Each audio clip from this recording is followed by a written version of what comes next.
इसमें बहुत सारे नौजवान भी हैं, छात्र छात्राएं हैं। मुझे वाकई बहुत अच्छा लगता है कि मन की बात का हमारा ये परिवार निरंतर बड़ा तो हो ही रहा है, मन से भी जुड़ रहा है और मकसद से भी जुड़ रहा है। और हमारे गहरे होते रिश्ते हमारे भीतर निरंतर सकारात्मकता का एक प्रवाह प्रवाहित कर रहे हैं। मेरे प्यारे देशवासियों, मुझे सीतापुर के ओजस्वी ने लिखा है कि अमृत महोत्सव से जुड़ी चर्चाएं उन्हें खूब पसंद आ रही है। वो अपने दोस्तों के साथ मन की बात सुनते हैं और स्वाधीनता संग्राम के बारे में काफी कुछ जानने का, सीखने का लगातार प्रयास कर रहे हैं। साथियों, अमृत महोत्सव सीखने के साथ ही हमें देश के लिए कुछ करने की भी प्रेरणा देता है। और अब तो देश भर में आम लोग हों या सरकारें, पंचायत से लेकर के पार्लियामेंट तक अमृत महोत्सव की गूंज है। और लगातार इस महोत्सव से जुड़े कार्यक्रमों का सिलसिला चल रहा है। ऐसा ही एक रोचक प्रोग्राम पिछले दिनों दिल्ली में हुआ। आजादी की कहानी, बच्चों की जुबानी। कार्यक्रम में बच्चों ने स्वाधीनता संग्राम से जुड़ी गाथाओं को पूरे मनोभाव से प्रस्तुत किया। खास बात ये भी रही कि इसमें भारत के साथ ही नेपाल, मॉरिशस, तंजानिया, न्यूजीलैंड और फिजी के स्टूडेंट्स भी शामिल हुए। हमारे देश का महारत्न ओएनजीसी भी कुछ अलग तरीके से अमृत महोत्सव मना रहा है। ओएनजीसी इन दिनों ऑयल फील्ड्स में अपने स्टूडेंट्स के लिए स्टडी टूर का आयोजन कर रहा है।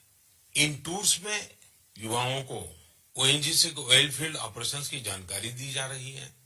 उद्देश्य ये कि हमारे उभरते इंजीनियर राष्ट्र निर्माण के प्रयासों में पूरे जोश और जुनून के साथ हाथ बटा सके। साथियों, आजादी में अपने जनजातीय समुदाय के योगदान को देखते हुए देश ने जनजातीय गौरव सप्ताह भी मनाया है। देश के अलग अलग हिस्सों में इससे जुड़े कार्यक्रम भी हुए।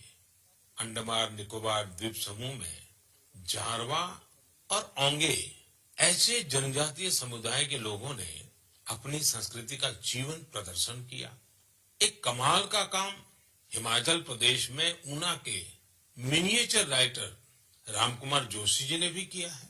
उन्होंने पोस्टेज स्टैम्प पर, यानी इतने छोटे से पोस्टेज स्टैम्प पर नेताजी सुभाष चंद्र बोस और पूर्व प्रधानमंत्री लाल बहादुर शास्त्री जी के अनोखे स्केच बनाए हैं। हिंदी में लिखे राम शब्द पर उन्होंने स्केच तैयार किए, जिसमें संक्षेप में दोनों महापुरुषों की जीवनी को भी उकेरा गया है। मध्य प्रदेश के कटनी से भी कुछ साथियों ने एक यादगार दास्तान गोई कार्यक्रम की जानकारी दी है। इसमें रानी दुर्गावती के अदम्य साहस और बलिदान की यादें ताजा की गई है। ऐसा ही एक कार्यक्रम काशी में हुआ।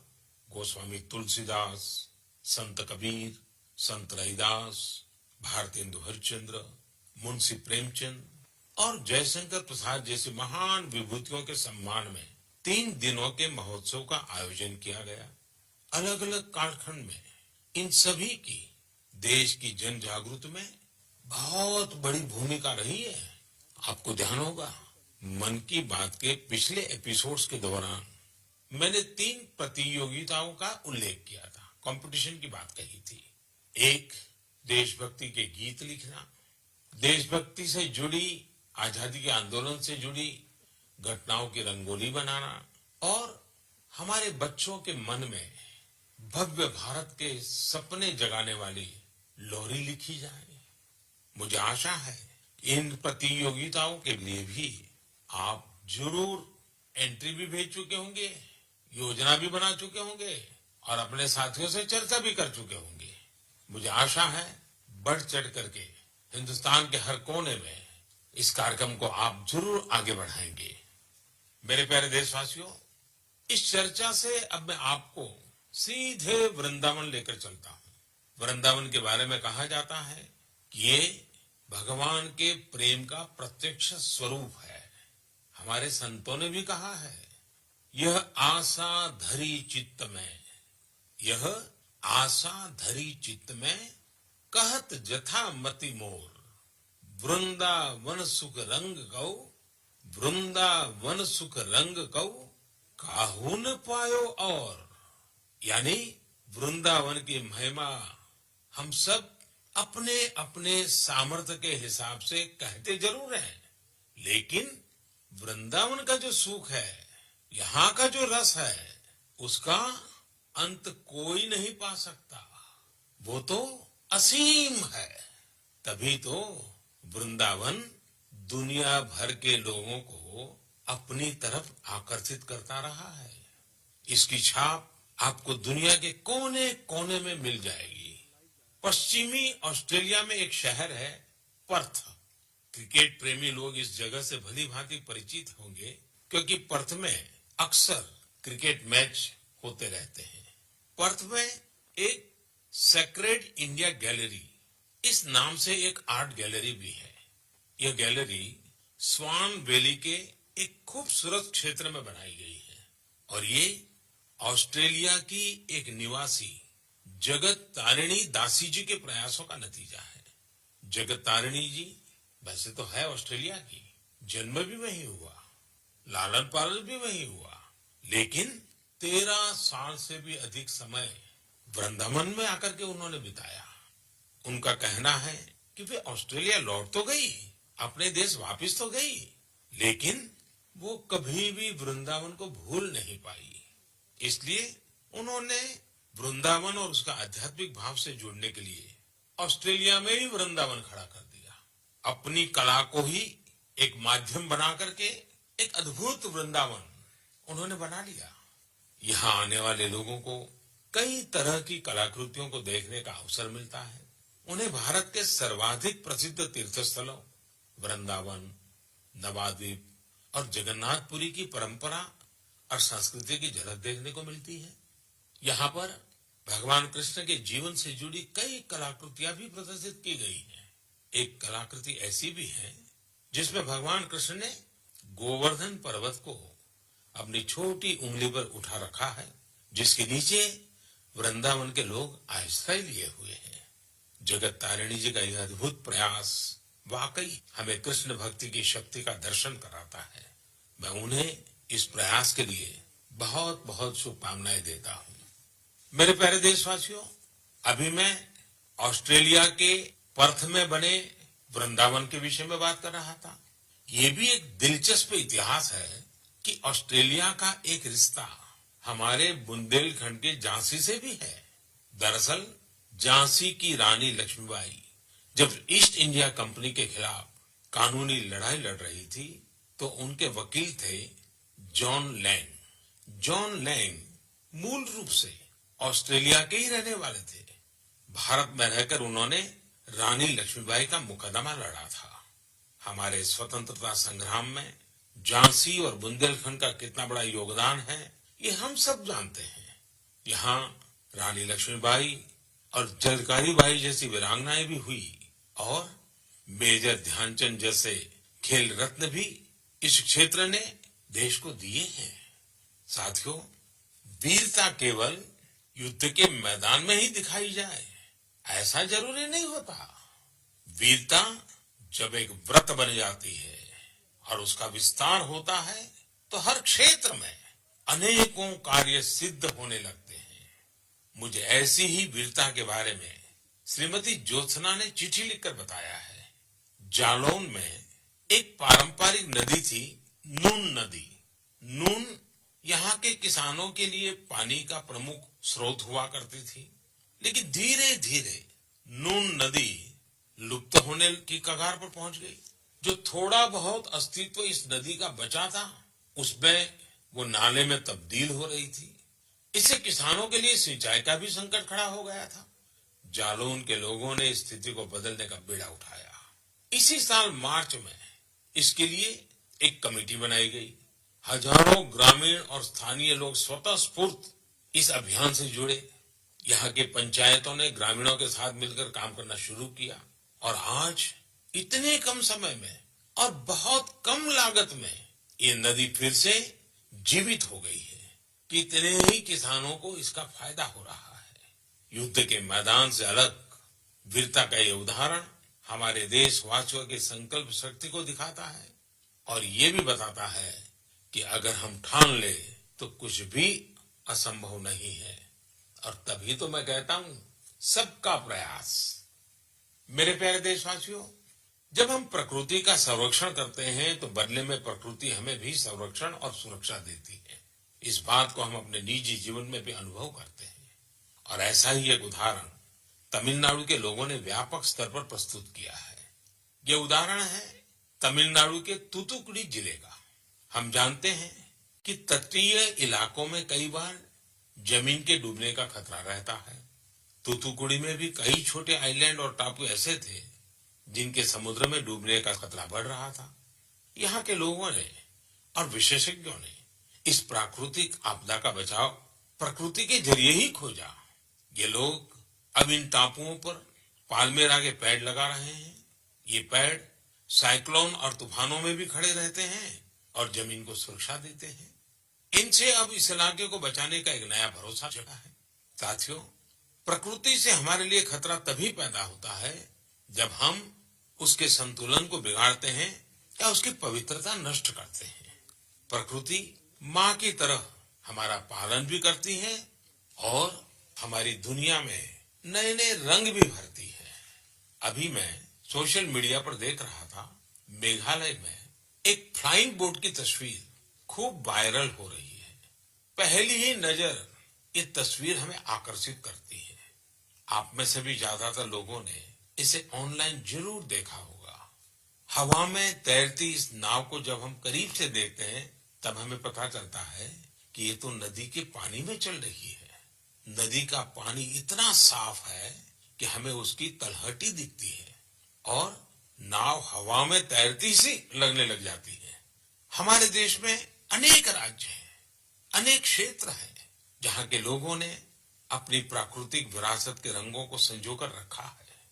इन लोगों ने प्रकृति के साथ मिलकर रहने की जीवन शैली आज भी जीवित रखी है। ये हम सब के लिए भी प्रेरणा है।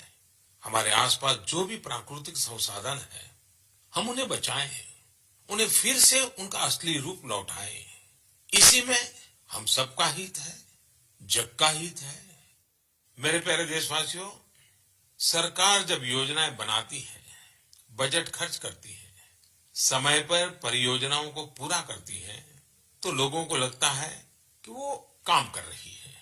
लेकिन सरकार के अनेक कार्यों में, विकास के अनेक योजनाओं के बीच मानवीय संवेदनाओं से जुड़ी बातें हमेशा एक अलग सुख देती है। सरकार के प्रयासों से, सरकार की योजनाओं से कैसे कोई जीवन बदला, उस बदले हुए जीवन का अनुभव क्या है, जब ये सुनते हैं तो हम भी संवेदनाओं से भर जाते हैं। यह मन को संतोष भी देता है और उस योजना को लोगों तक पहुंचाने की प्रेरणा भी देता है। एक प्रकार से ये स्वांतः सुखाई तो है। और इसलिए आज मन की बात में हमारे साथ तो ऐसे साथी भी जुड़ रहे हैं जो अपने हौसलों से एक नया जीवन जीत कर आए हैं। इन्होंने आयुष्मान भारत योजना की मदद से अपना इलाज कराया और एक नई जिंदगी की शुरुआत की है। हमारे पहले साथी हैं राजेश कुमार प्रजापति, जिन्हें हृदय रोग की बीमारी, हार्ट की समस्या थी। तो आइए राजेश जी से बात करते हैं। राजेश जी नमस्ते। नमस्ते सर, नमस्ते। आपकी राजेश जी बीमारी क्या थी? फिर किसी डॉक्टर के पास गए होंगे, मुझे जरा समझाइए। स्थानीय डॉक्टर ने कहा होगा, फिर किसी और डॉक्टर के पास गए होंगे, फिर आप निर्णय नहीं करते होंगे या करते होंगे, क्या क्या होता था? जी, मुझे हार्ट में प्रॉब्लम सर आ गई थी। मेरे सीने में जलन होती थी सर। फिर मैंने डॉक्टर को दिखाया। डॉक्टर ने पहले तो बताया हो सकता बेटा तुम्हारे एसिड होगी। तो मैंने काफी दिन एसिड की दवाई कराई। उससे जब मुझे फायदा नहीं हुआ, फिर डॉक्टर कपूर को दिखाया तो उन्होंने कहा बेटा तुम्हारे जो लक्षण है उससे एंजियोग्राफी से पता चलेगा। फिर उन्होंने रेफर किया मुझे श्री राममूर्ति में। उनसे मिले हम अमरीश अग्रवाल जी से, तो उन्होंने मेरी एंजियोग्राफी करी। फिर उन्होंने बताया कि बेटा ये तो तुम्हारी नस ब्लॉकेज है, तो हम हमने कहा सर ये किसने कितना खर्चा आएगा? उन्होंने कहा कार्ड है आयुष्मान वाला जो पीएम जी ने बनवा के दिया। तो हमने कहा सर है हमारे पास है और सारा इलाज उसी कार्ड से हुआ है सर। और जो आपने ये बनाया है कार्ड ये बहुत ही अच्छी तरीके से हम गरीब आदमियों के लिए बहुत सहूलियत है इससे। और आपका कैसे मैं धन्यवाद करूं। आप करते क्या है राजेश जी? सर मैं इस समय तो प्राइवेट नौकरी करता हूं सर। और आयु कितनी है आपकी? मेरी 49 साल है सर। इतनी छोटी आयु में आपको हार्ट का ट्रबल हो गया? हाँ जी सर क्या बताएं। आपके परिवार में भी पिताजी को या किसी माताजी को या इस प्रकार का पहले रहा है कि? नहीं सर किसी को नहीं था सर। ये पहला है हमारे साथ ही हुआ है। ये आयुष्मान कार्ड भारत सरकार या कार्ड देती है गरीबों के लिए, एक बहुत बड़ी योजना है, तो ये आपको पता कैसे चला? सर ये तो इतनी बड़ी योजना है, गरीब आदमी बहुत इससे बेनिफिट मिलता है। वो इतना खुश है सर। हमने तो हॉस्पिटल में देखा कि इस कार्ड से कितना लोगों को सहूलियत मिलती है। जब डॉक्टर से कहता कार्ड मेरे पास है सर, तो डॉक्टर कहता ठीक वो कार्ड लेके आइए, मैं उसी कार्ड से आपका इलाज कर दूंगा। अच्छा, कार्ड न होता तो आपको कितना खर्चा बोला था डॉक्टर ने? डॉक्टर साहब ने कहा तो बेटा इसमें बहुत सारा खर्चा आएगा बेटा, अगर कार्ड नहीं होगा। तो हमने कहा सर कार्ड तो है मेरे पास। तो उन्होंने कहा तुरंत आप दिखाइए। तो हमने तुरंत दिखाया, उसी कार्ड से सारा इलाज मेरा किया गया। मेरे एक पैसा नहीं खर्च हुआ, सारी दवाइयाँ भी उसी कार्ड से निकाली गई है। तो राजेश जी आपको अभी संतोष है, तबीयत ठीक है? जी सर आपका बहुत बहुत धन्यवाद सर। और आपकी उम्र भी इतनी लंबी हो कि हमेशा सत्ता में ही रहे। हमारे परिवार के लोग भी आपसे इतना खुश है, हम क्या कहें आपसे। राजेश जी आप मुझे सत्ता में रहने की शुभकामना मत दीजिए। मैं आज भी सत्ता में नहीं हूँ और भविष्य में भी सत्ता में जाना नहीं चाहता हूँ। मैं सिर्फ सेवा में रहना चाहता हूँ। मेरे लिए ये पद, ये प्रधानमंत्री, सारी चीजें ये सत्ता के लिए है ही नहीं भाई, सेवा के लिए है। सेवा ही तो चाहिए हम लोगों को, और क्या। देखिए गरीबों के लिए ये आयुष्मान भारत योजना ये अपने आप में जी सर बहुत बढ़िया चीज है। लेकिन देखिए राजेश जी आप हमारा एक काम कीजिए, करेंगे? जी बिल्कुल करेंगे सर। देखिए होता क्या है कि लोगों को इसका पता नहीं होता है। आप एक जिम्मेवारी निभाइए। ऐसे जितने गरीब परिवार है आपके आसपास उनको अपनी ये कैसे आपको लाभ हुआ, कैसे मदद मिली, ये बताइए। बिल्कुल बताएंगे सर। और उनको कहिए कि वे भी ऐसा कार्ड बनवा लें ताकि परिवार में पता नहीं कब क्या मुसीबत आ जाए। और आज गरीब दवाई के कारण परेशान रहे ये तो ठीक नहीं है। अब पैसों के कारण वो दवाई न ले या बीमारी का उपाय न करे तो ये भी बड़ी चिंता का विषय है। और गरीब को तो क्या होता है, जैसे आपको हार्ट का प्रॉब्लम हुआ तो कितने महीने तक आप काम ही नहीं कर पाए होंगे। अब तो 10 कदम नहीं चल पाते, जीना नहीं चल पाते थे सर। बस तो आप राजेश जी मेरे एक अच्छे साथी बनके जितने गरीबों को आप ये आयुष्मान भारत योजना के संबंध में समझा सकते हैं, वैसे बीमार लोगों की मदद कर सकते हैं। देखिए आपको भी संतोष होगा और मुझे बहुत खुशी होगी कि चलिए भाई एक राजेश जी की तबीयत तो ठीक हुई, लेकिन राजेश जी ने सैकड़ों लोगों की तबीयत ठीक करवा दी। ये आयुष्मान भारत योजना ये गरीबों के लिए है, मध्यम वर्ग के लिए है, सामान्य परिवारों के लिए है। तो घर घर इस बात को पहुंचाएंगे आप? बिल्कुल पहुंचाएंगे सर। हम तो वहीं 3 दिन रुके ना हॉस्पिटल में सर, तो बेचारे बहुत लोग आए, सारी सुविधाएं उनको बताई, कार्ड होगा तो फ्री में हो जाएगा। चलिए राजेश जी आप अपने आप को स्वस्थ रखिए, थोड़ी शरीर की चिंता करिए, बच्चों की चिंता कीजिए और बहुत प्रगति कीजिए। मेरी बहुत शुभकामनाएं है आपको। साथियों हमने राजेश जी की बातें सुनी। आइए अब हमारे साथ सुख देवी जी जुड़ रही हैं। घुटनों की समस्या ने उन्हें बहुत परेशान कर दिया था। आइए हम सुख देवी जी से पहले उनके दुख की बात सुनते हैं और फिर सुख कैसे आया वो समझते हैं। सुख देवी जी नमस्ते, आप कहाँ से बोल रही हैं? दाऊदपुरा से। कहाँ पड़ता है ये? मथुरा में। मथुरा में। फिर तो सुख देवी जी आपको नमस्ते भी कहना है और साथ साथ राधे राधे भी कहना होगा। हाँ राधे राधे। अच्छा हमें सुना कि आपको तकलीफ हुई थी, आपका कोई ऑपरेशन हुआ, जरा बताएंगे क्या बात है? हाँ मेरा घुटना खराब हो गया था तो ऑपरेशन हुआ है मेरा प्रयाग हॉस्पिटल में। आपकी आयु कितनी है सुखदेवी जी? उम्र 40 साल। 40 साल और सुखदेव नाम और सुखदेवी को बीमारी हो गई? बीमारी तो मुझे 15-16 साल से लग गई। अरे बाप रे, इतनी छोटी आयु में घुटने आपके खराब हो गए? वो गठियावाई बोलते हैं जो जोड़ों में दर्द से कहते हैं घुटना खराब हो गई। तो 16 साल से 40 साल की उम्र तक आपने इसका इलाज ही नहीं करवाया?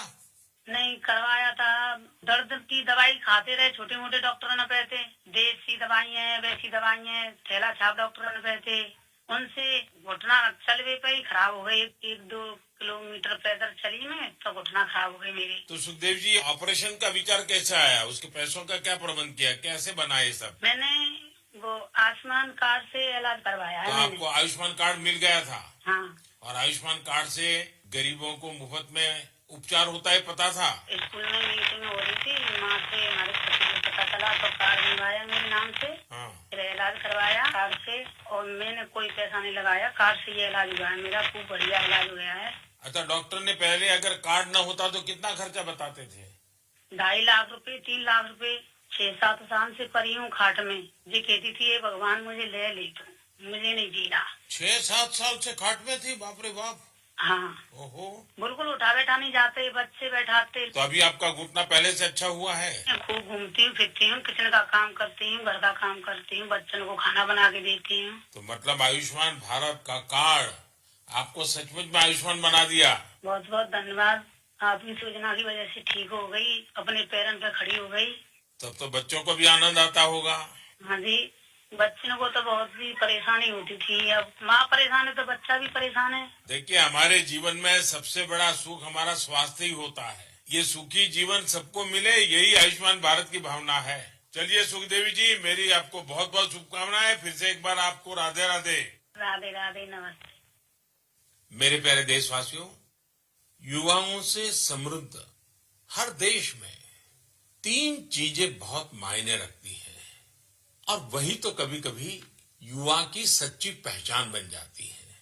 पहली चीज है आइडियाज और इनोवेशन, दूसरी है जोखिम लेने का जज्बा और तीसरी है कैन डू स्पिरिट, यानी किसी भी काम को पूरा करने की जिद, चाहे परिस्थितियां कितनी भी विपरीत क्यों ना हो। जब ये तीनों चीजें आपस में मिलती हैं तो अभूतपूर्व परिणाम मिलते हैं, चमत्कार हो जाते हैं। आजकल हम चारों तरफ सुनते हैं स्टार्टअप स्टार्टअप स्टार्टअप। सही बात है, ये स्टार्टअप का युग है और ये भी सही है कि स्टार्टअप की दुनिया में आज भारत विश्व में एक प्रकार से नेतृत्व कर रहा है। साल दर साल स्टार्टअप को रिकॉर्ड निवेश मिल रहा है। ये क्षेत्र बहुत तेज रफ्तार से आगे बढ़ रहा है। यहाँ तक कि देश के छोटे छोटे शहरों में भी स्टार्टअप की पहुंच बढ़ी है। आजकल यूनिकॉर्न शब्द खूब चर्चा में है। आप सबने इसके बारे में सुना होगा। यूनिकॉर्न एक ऐसा स्टार्टअप होता है जिसका वैल्यूएशन कम से कम $1 बिलियन होता है, यानी करीब करीब 7,000 करोड़ रुपए से ज्यादा। साथियों, साल 2015 तक देश में बमुश्किल 9 या 10 यूनिकॉर्न हुआ करते थे। आपको ये जानकर बेहद खुशी होगी कि अब यूनिकॉर्न्स की दुनिया में भी भारत तेज उड़ान भर रहा है। एक रिपोर्ट के मुताबिक इसी साल एक बड़ा बदलाव आया है। सिर्फ 10 महीनों में ही भारत में हर 10 दिन में एक यूनिकॉर्न बना है। ये इसलिए भी बड़ी बात है क्योंकि हमारे युवाओं ने ये सफलता कोरोना महामारी के बीच हासिल की है। आज भारत में 70 से अधिक यूनिकॉर्न हो चुके हैं, यानी 70 से अधिक स्टार्टअप ऐसे हैं जो 1 बिलियन से ज्यादा के वैल्यूएशन को पार कर गए हैं। साथियों, स्टार्टअप की इस सफलता के कारण हर किसी का उस पर ध्यान गया है और जिस प्रकार से देश से विदेश से निवेशकों से उसे समर्थन मिल रहा है, शायद कुछ साल पहले उसकी कोई कल्पना भी नहीं कर सकता था। साथियों, स्टार्टअप्स के जरिए भारतीय युवा ग्लोबल प्रॉब्लम्स के समाधान में भी अपना योगदान दे रहे हैं। आज हम एक युवा मयूर पाटिल से बात करेंगे। उन्होंने अपने दोस्तों के साथ मिलकर पॉल्यूशन की प्रॉब्लम का सॉल्यूशन देने का प्रयास किया है। मयूर जी नमस्ते। नमस्ते सर जी। मयूर जी, आप कैसे हैं? बस बढ़िया सर, आप कैसे हो? मैं बहुत प्रसन्न हूँ। अच्छा, मुझे बताइए कि आज आप कुछ स्टार्टअप की दुनिया में हैं हाँ जी। और वेस्ट में से बेस्ट भी कर रहे हैं। हाँ जी। एनवायरमेंट का भी कर रहे हैं। थोड़ा मुझे अपने बारे में बताइए कि काम के बारे में बताइए और इस काम के पीछे आपको विचार कहाँ से आया? तो जब कॉलेज में था तभी मेरे पास मोटरसाइकिल था जिसका माइलेज बहुत कम था और एमिशन बहुत ज्यादा था। वो 2 स्ट्रोक मोटरसाइकिल था। तो एमिशन कम करने के लिए और उसका माइलेज थोड़ा बढ़ाने के लिए मैंने कोशिश चालू किया था कुछ 2011-12 में, और उसका मैंने करीब करीब 62 किलोमीटर पर लीटर तक माइलेज बढ़ा दिया था। तो वहां से मुझे ये प्रेरणा मिली कि कुछ ऐसा चीज बनाए जो मास प्रोडक्शन कर सकते हैं, तो बाकी बहुत सारे लोगों को उसका फायदा होगा। तो 2017-18 में हम लोगों ने उसका टेक्नोलॉजी डेवलप किया और रीजनल ट्रांसपोर्ट कॉर्पोरेशन में हम लोगों ने 10 बसेस में वो यूज किया उसका रिजल्ट चेक करने के लिए, और करीब करीब हम लोगों ने उसका 40% एमिशन उसका कम कर दिया बसेस में। अब ये टेक्नोलॉजी जो आपने खोजी है उसका पेटेंट वगैरह करवा लिया? हाँ जी, पेटेंट हो गया। ये साल में ही हमें पेटेंट ग्रांट होके आ गया। और आगे इसको बढ़ाने का क्या प्लान है आपका? किस प्रकार से कर रहे हैं? जैसे बस का रिजल्ट आ गया, उसके भी सारी चीजें बाहर आ गई होगी, तो आगे क्या सोच रहे हैं? सर, स्टार्टअप इंडिया के अंदर नीति आयोग से अटल न्यू इंडिया चैलेंज जो है वहाँ से हमें ग्रांट मिला, और वो ग्रांट के बेसिस पे हम लोगों ने अभी फैक्ट्री चालू किया जहाँ पे हम एयर फिल्टर्स का मैन्युफैक्चरिंग कर सकते हैं। तो भारत सरकार की तरफ से कितना ग्रांट मिला आपको? 90 लाख। 90 लाख। और उससे आपका काम चल गया? हाँ, अभी तो चालू हो गया है, प्रोसेस में है। आप कितने दोस्त मिलकर के कर रहे हैं सब? हम लोग 4 लोग हैं सर। और चारों पहले साथ में ही पढ़ते थे और उसी में से आपको एक विचार आया आगे बढ़ने का? हाँ जी, हाँ जी, हम कॉलेज में ही थे, तो कॉलेज में हम लोगों ने ये सब सोचा, और ये मेरा आइडिया था कि मेरा मोटरसाइकिल का एटलीस्ट पोल्यूशन कम हो जाए और माइलेज बढ़ जाए। अच्छा, पोल्यूशन कम करते हैं, माइलेज बढ़ाते हैं, तो एवरेज खर्च कितना बचता होगा? सर, मोटरसाइकिल पे हम लोगों ने टेस्ट किया, उसका माइलेज होता 25 किलोमीटर पर लीटर, वो हम लोगों ने बढ़ा दिया 39 किलोमीटर पर लीटर। तो करीब करीब 14 किलोमीटर का फायदा हुआ, और उसमें से 40% का कार्बन एमिशंस कम हो गया। और जब बसेस पे किया रीजनल ट्रांसपोर्ट कॉर्पोरेशन में, तो वहाँ पे 10% फ्यूल एफिशिएंसी इंक्रीज हुआ, और उसमें भी 35-40% एमिशंस कम हो गया। मयूर, मुझे अच्छा लगा आपसे बात करके, और आपके साथियों को भी मेरी तरफ से बधाई दीजिए कि कॉलेज लाइफ में खुद की जो समस्या थी उस समस्या का समाधान भी आपने खोजा, और अब उस समाधान में से जो रास्ता चुना उसने पर्यावरण की समस्या को एड्रेस करने के लिए आपने बीड़ा उठाया। और ये हमारे देश के युवाओं का ये सामर्थ्य ही है कि कोई भी बड़ी चुनौती उठा लेते हैं और रास्ते खोज रहे हैं। मेरी तरफ से आपको बहुत शुभकामनाएं हैं। बहुत बहुत धन्यवाद। Thank you sir, thank you. साथियों, कुछ सालों पहले यदि कोई कहता था कि वो बिजनेस करना चाहता है या एक कोई नई कंपनी शुरू करना चाहता है, तब परिवार के बड़े बुजुर्ग का जवाब होता था, तुम नौकरी क्यों नहीं करना चाहते? नौकरी करो ना भाई। अरे नौकरी में सिक्योरिटी होती है, सैलरी होती है, झंझट भी कम होती है। लेकिन आज यदि कोई अपनी कंपनी शुरू करना चाहता है तो उसके आसपास के सभी लोग बहुत उत्साहित होते हैं और इसमें उसका पूरा सपोर्ट भी करते हैं। साथियों, भारत की ग्रोथ स्टोरी का यह टर्निंग पॉइंट है, जहां अब लोग सिर्फ जॉब सीकर्स बनने का सपना नहीं देख रहे, बल्कि जॉब क्रिएटर्स भी बन रहे हैं। इससे विश्व मंच पर भारत की स्थिति और मजबूत बनेगी। मेरे प्यारे देशवासियों, आज मन की बात में हमने अमृत महोत्सव की बात की। अमृत काल में कैसे हमारे देशवासी नए नए संकल्पों को पूरा कर रहे हैं, इसकी चर्चा की। और साथ ही दिसंबर महीने में सेना के शौर्य से जुड़े हुए अवसरों का भी जिक्र किया। दिसंबर महीने में ही एक और बड़ा दिन हमारे सामने आता है जिससे हम प्रेरणा लेते हैं। ये दिन है 6 दिसंबर को बाबा साहब आम्बेडकर की पुण्यतिथि। बाबा साहब ने अपना पूरा जीवन देश और समाज के लिए, अपने कर्तव्यों के निर्वहन के लिए समर्पित किया था। हम देशवासी ये कभी न भूलें कि हमारे संविधान की मूल भावना, हमारा संविधान हम सभी देशवासियों से अपने अपने कर्तव्यों के निर्वहन की अपेक्षा करता है। तो आइए हम भी संकल्प लें कि अमृत महोत्सव में हम कर्तव्यों को पूरी निष्ठा से निभाने का प्रयास करेंगे। यही बाबा साहब के लिए हमारी सच्ची श्रद्धांजलि होगी। साथियों, अब हम दिसंबर महीने में प्रवेश कर रहे हैं। स्वाभाविक है, अगली मन की बात 2021 की, इस वर्ष की आखिरी मन की बात होगी।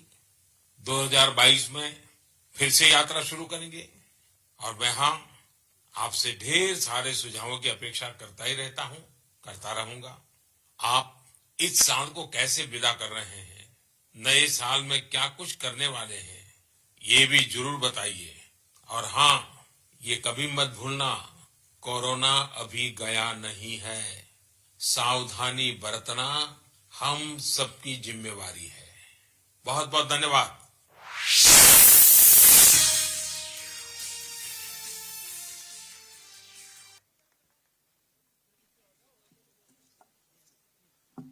मित्रों, अभी हमारे देश के यशस्वी प्रधानमंत्री मोदी जी ने सभी देशवासियों को संबोधित किया और बताया कि कैसे हम लोग आयुष्मान भारत से लाभ ले सकते हैं। और जो भी उन्होंने जैसे देश के अंदर हमारे घर घर में वैज्ञानिक हैं और उन्होंने कैसे अपने एक मोटरसाइकिल के अंदर थोड़ा सा परिवर्तन कर उसको पोल्यूशन से भी दूर किया और उसकी एवरेज बढ़ाई, तो इस प्रकार की सारी चर्चा उन्होंने की। मैं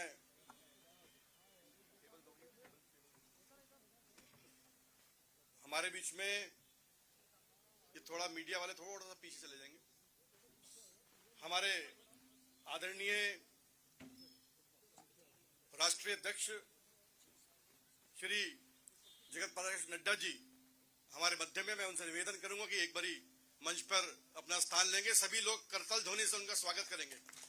और साथ में पांडा जी जो हमारे उपाध्यक्ष और प्रभारी हैं, हमारे प्रदेश के अध्यक्ष आदेश गुप्ता जी, हमारे केंद्रीय मंत्री और यहाँ से हमारी सांसद श्रीमती मीनाक्षी लेखी जी, हमारे मीडिया प्रमुख और हमारे सांसद श्री अनिल बलूनी जी, वे भी मंच पर अपना स्थान लेंगे। हमारे जिलाध्यक्ष और जिलाध्यक्ष प्रशांत जी, वे भी मंच पर अपना स्थान लेंगे।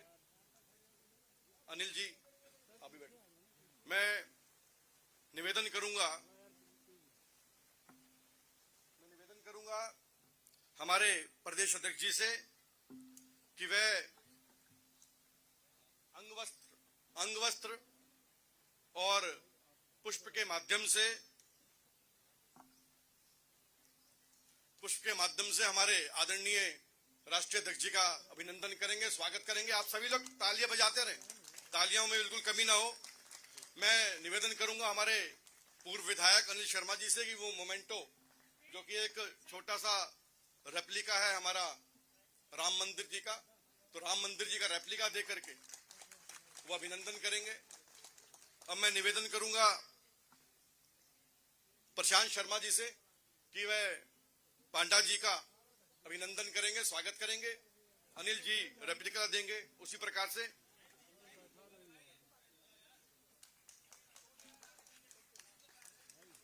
विपिन मक्कड़ जी हमारे मंडल के अध्यक्ष तुरंत मंच पे आए और हमारे प्रदेश अध्यक्ष जी का पुष्प के और अंग वस्त्र के माध्यम से अभिनंदन करेंगे। हमारे पूर्व विधायक अनिल जी उन्हें भी मोमेंटो देंगे। मैं मनीष जी जो हमारे निगम पार्षद हैं उनसे निवेदन कर रहा हूं कि हमारे बीच में हमारे केंद्रीय मंत्री श्रीमती मीनाक्षी लेखी जी हैं, उनका अंग वस्त्र के माध्यम से और पुष्प के माध्यम से अभिनंदन करेंगे और अनिल जी उन्हें मोमेंटो दे रहे हैं। मैं निवेदन करूंगा हमारे दिल्ली प्रदेश के प्रवक्ता मोहनलाल घेरा जी से कि वे अनिल बलूनी जी जो हमारे मीडिया के राष्ट्रीय प्रभारी हैं, उनका पुष्प और अंग वस्त्र से अभिनंदन करेंगे।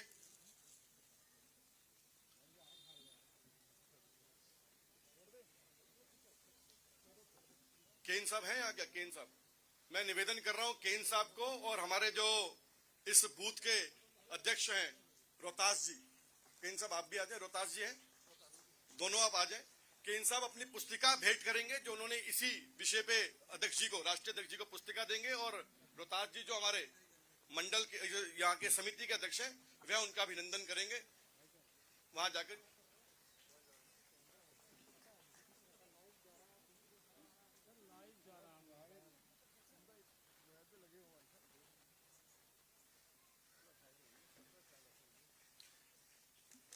ये मित्रों हमारे लिए सौभाग्य की बात है कि दिल्ली के कार्यकर्ता सदैव, हमें ऐसा लगता है कि जैसे हमारे ही कार्यकर्ता को ऐसा मौका मिला कि वो राष्ट्रीय अध्यक्ष बन गए, क्योंकि बहुत समय, लंबा समय हमारे राष्ट्रीय अध्यक्ष जी का दिल्ली में रहा। उन्होंने एबीवीपी में जब कार्यरत थे तो दिल्ली के बहुत से साथियों को आगे बढ़ाया, उन्हें मार्गदर्शन दिया। अब मैं बिना विलंब के मैं थोड़ा मीडिया वालों से निवेदन करूंगा, थोड़ा सा पीछे चल जाए, कोई हमारे बूथ के साथी जो बैठे हैं उन्हें देखने में दिक्कत ना आए। अब मैं थोड़ा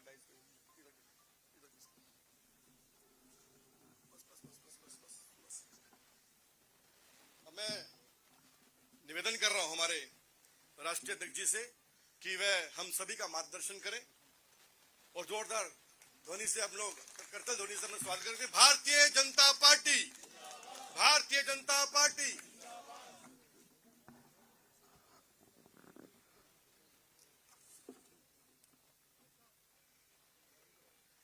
आज के इस मन की बात के कार्यक्रम में मंच पर उपस्थित हमारे राष्ट्रीय उपाध्यक्ष और दिल्ली के प्रभारी सम्माननीय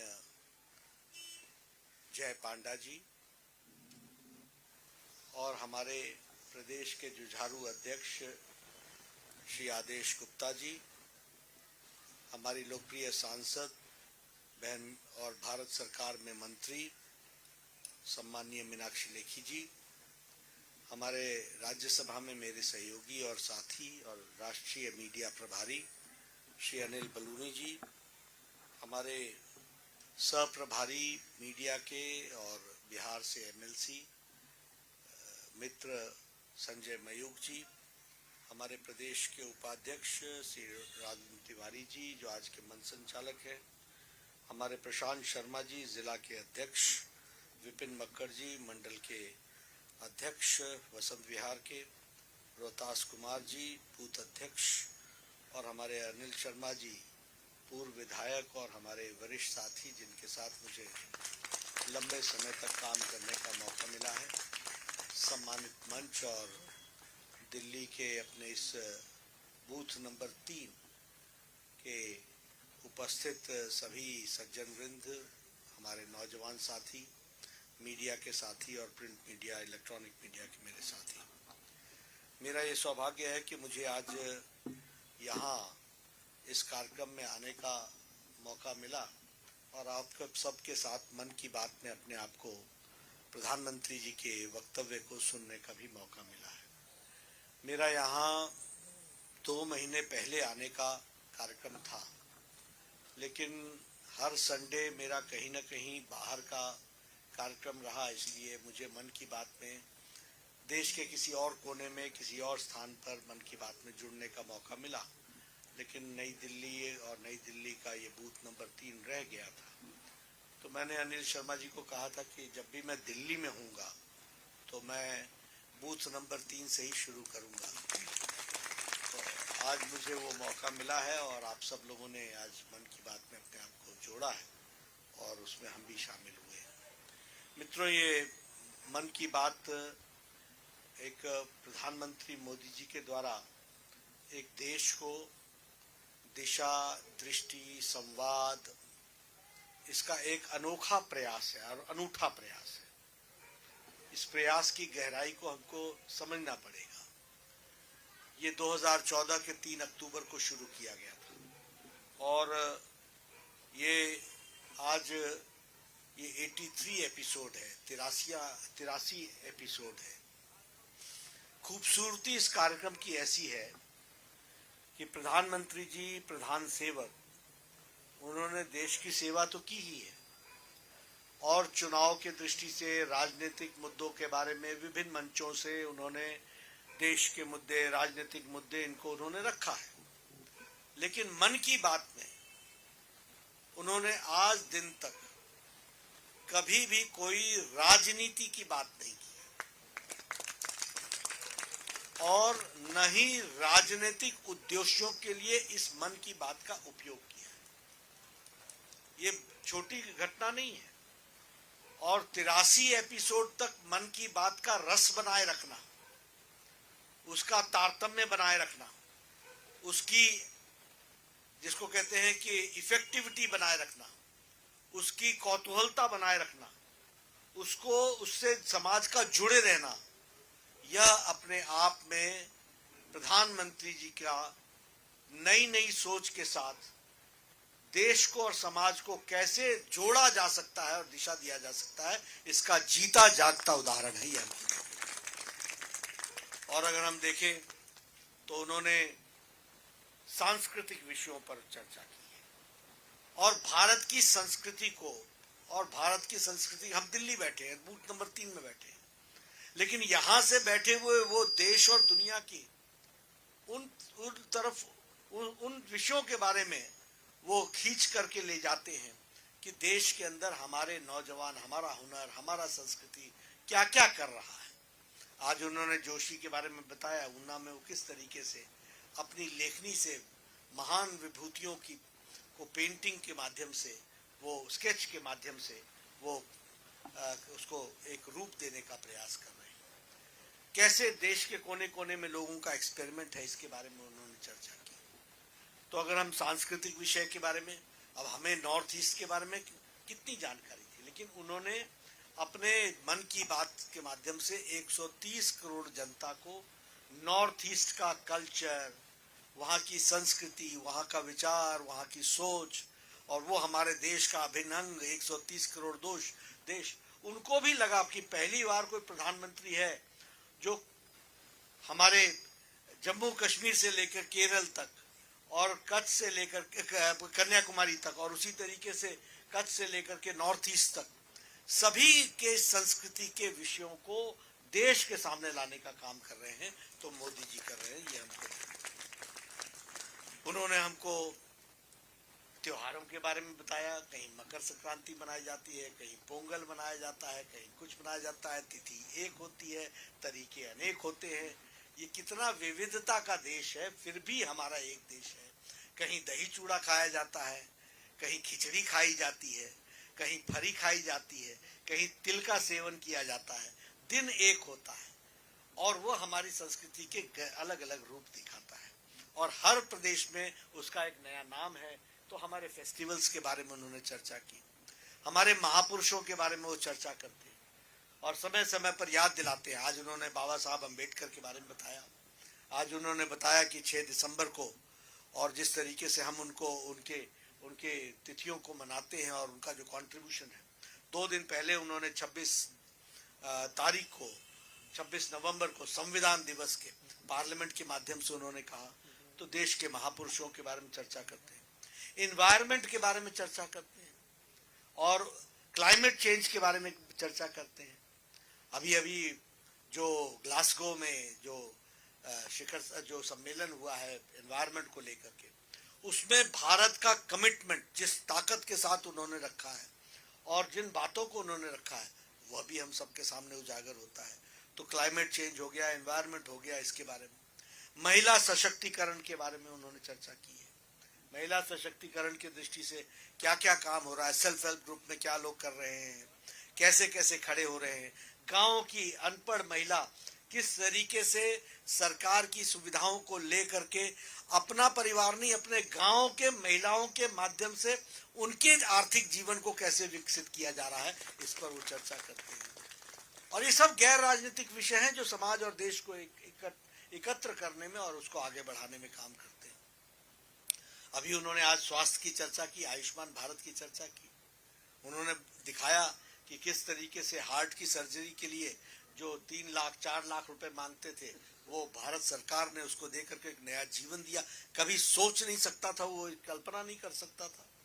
उन्होंने बहन के बारे में बताया कि 16 साल से खाट पर पड़ी हुई थी, वो आज चलती फिरती हैं, देश का काम करती हैं। उम्र 45 साल थी, वो कभी सोच नहीं सकती थी कि 3 लाख रुपए का मैं वो इलाज करा सकूंगी। उनके घुटने का नी ऑपरेशन हुआ और नी ट्रांसप्लांट हुआ और वो आज सक्षम है। हेल्थ के इश्यूज पर उन्होंने बहुत सी चर्चाएं की है, क्या खान, क्या पान, कैसे रहना, कैसे जीवन शैली को आगे बढ़ाना, यानी प्रिवेंटिव हेल्थ पर भी उन्होंने चर्चा की है, ये हम सब लोग जानते हैं। स्पोर्ट्स को उन्होंने बहुत फोकस किया है, खेल, खिलाड़ी। अब बच्चा बच्चा ओलंपिक्स, एशियाड, एशियन गेम्स इसकी चर्चा करता है, हमने कितने मेडल जीते और कैसे कैसे स्पोर्ट्स को मुख्य धारा में लाना, और उनके बारे में चर्चा करके उन महिलाओं के बारे में, मणिपुर की बहनों के बारे में चर्चा करना कि उनका योगदान कैसा रहा है, महिलाओं को प्रोत्साहित करना, स्पोर्ट्समैन को प्रोत्साहित करना। उसी तरीके से उन्होंने पेंडेमिक में, ये जब कोरोना की त्रासदी आई तो उसमें किस तरीके से हम लोगों को जीवन में काम करना है, इसके बारे में उन्होंने चर्चा की। और ये कहीं और नहीं हुआ है। देखिए, मैं आपको बड़ी साफ सी बात बताता हूँ, अमेरिका से लेकर के, यूरोप से लेकर के सारे देशों में कोरोना की लड़ाई सरकार ने लड़ी है, लेकिन भारत में मोदी जी के नेतृत्व में कोरोना की लड़ाई सरकार के साथ साथ भारत के 130 करोड़ देश ने लड़ी। इस बात को हमको समझना चाहिए, वो उनके साथ खड़े रहे।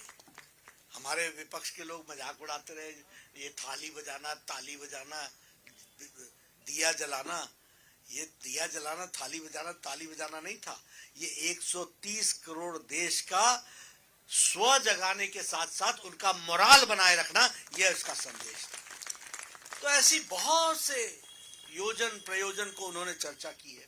फिर उन्होंने भारत के सामर्थ्य के बारे में चर्चा की है, भारत की कैपेबिलिटीज के बारे में चर्चा की है कि कैसे कैसे हमारे सामर्थ्यवान लोग हैं। आज उन्होंने एक नौजवान के बारे में बताया कि स्टार्टअप इंडिया के माध्यम से मोटरसाइकिल में उसने वो छात्र ने मोटरसाइकिल में अपना कार्बन कम हो और उसकी एफिशिएंसी बढ़े, इसका एक्सपेरिमेंट किया और भारत सरकार ने आगे चल करके 96 लाख रुपए का उसको मदद दी, स्टार्टअप शुरू हुआ और वो बड़े पैमाने पर इस काम को कर रहा है। ये भारत के हुनर और कैपेबिलिटी के बारे में चर्चा करता है। तो ऐसी चीजों को उन्होंने हम सबके सामने रखा है और हम भारतीय जनता पार्टी की तरफ से हमारा ये लक्ष्य है कि हम हर महीने इसी तरीके से एकत्र आकर के मन की बात सुनेंगे और मन की बात की सुनने के बाद उनके द्वारा दिए गए वक्तव्य पर उस पर चर्चा भी करेंगे और हमें उसमें से क्या करना है उसके बारे में भी चर्चा करेंगे। तो मैंने तो भारतीय जनता पार्टी इसमें से और मजबूत कैसे हो सकती है। अब अनिल जी से आपको मिलना हो तो अंतिम महीने के अंतिम संडे को तो मिलेंगे ही मिलेंगे, लेकिन आप अगर सजग होंगे और आप भी तैयार होकर के, और आप ये नहीं कहेंगे आज तो संडे है मैं तो आराम से उठूंगा, आज तो मैंने जरा बढ़िया भोजन करना है, तो आपको भी तैयार होकर के आना होगा और बड़ी स्क्रीन पर आकर के यहाँ मन की बात सुननी होगी, देश के साथ अपने आप को जोड़ना होगा।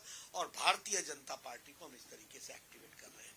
हम लोगों ने लक्ष्य रखा है 10,40,000 बूथ है, मई महीने तक हम 10,40,000 बूथ में हर महीने इसी प्रकार का कार्यक्रम करेंगे, इसको हम पूरा करना चाह रहे हैं। तो आप सब लोगों से मेरा निवेदन है और अनिल जी से मेरा निवेदन है, आदेश गुप्ता जी से निवेदन है, दिल्ली का कोई बूथ न रहे।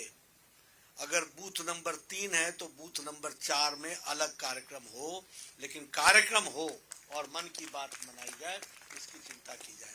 और अनिल जी और बाकी सब लोग, हमारे जिला अध्यक्ष, मंडल अध्यक्ष, अगर मंडल में मान लीजिए कि 20 बूथ है, 10 बूथ हैं, तो वो 10 के 10 बूथ पर कार्यक्रम होने चाहिए।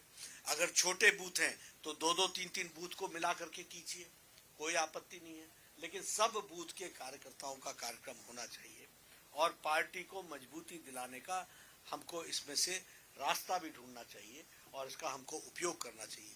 हमारे प्रधानमंत्री जी हर महीने हमसे जुड़े और हम न जुड़े, ये तो हमारे लिए शोभा भी नहीं देता है और ये हमारे लिए ठीक भी नहीं है, और पार्टी एक्टिवेट ना हो यह भी ठीक नहीं है।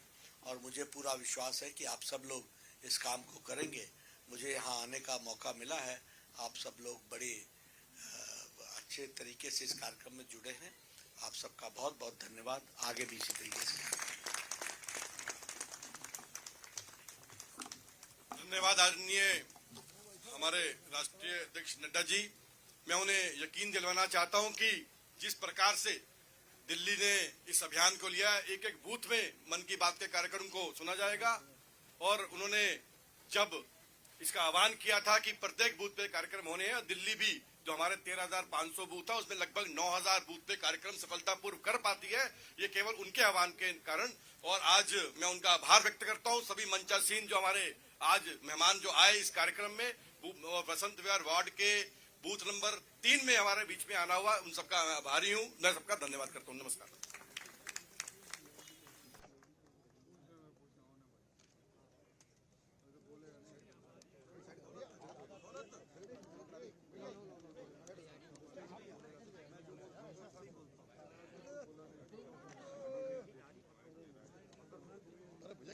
आराम से